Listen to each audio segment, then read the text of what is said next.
Si votre débroussailleuse ne démarre pas, prière d'essayer les conseils suivants.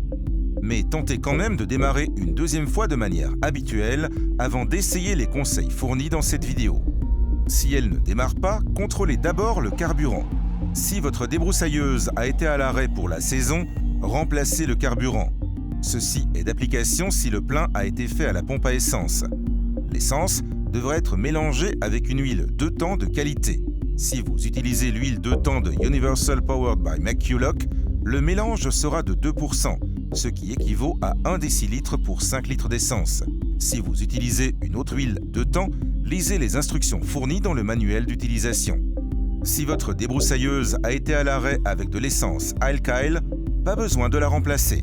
Vérifiez que la machine est en position ON. Suivez les instructions de démarrage. Enfoncez le primaire jusqu'à ce qu'il soit rempli de carburant et poussez-le ensuite 3 fois supplémentaires. Veillez à le pousser à fond. Si le primaire ne se remplit pas de carburant, prière de contacter votre revendeur ou de nous contacter.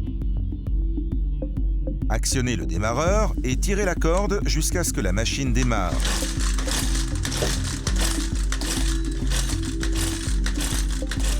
Cessez de tirer la corde en cas d'échec après 10 tentatives. Fermez le démarreur.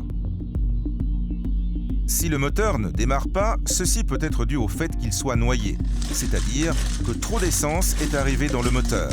Tirez alors une vingtaine de fois sur la corde de démarrage sans utiliser le démarreur. Ceci augmentera la circulation d'air et le moteur séchera plus rapidement. Si la machine ne démarre pas, actionnez à fond les gaz pendant que vous tirez sur la corde de démarrage. Attention, soyez prudent.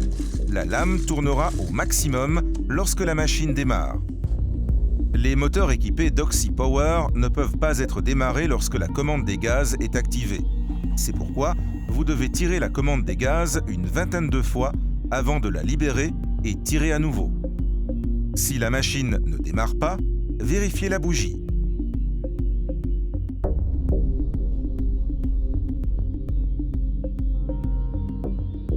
Séchez-la bien avec un chiffon propre. Attendez quelques instants afin que le carburant s'évapore dans le cylindre.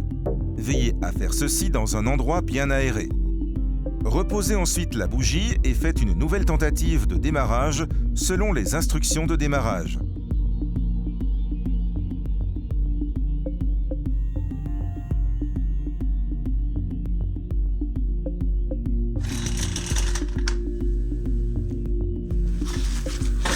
Si la machine ne démarre toujours pas, consultez votre revendeur ou contactez-nous. Si le fil de coupe ne se prolonge pas correctement, contrôlez la bobine de fil. Suivez les instructions de la vidéo expliquant le remplacement du fil de coupe. Pour localiser le revendeur le plus proche, consultez le site mcculloch.com.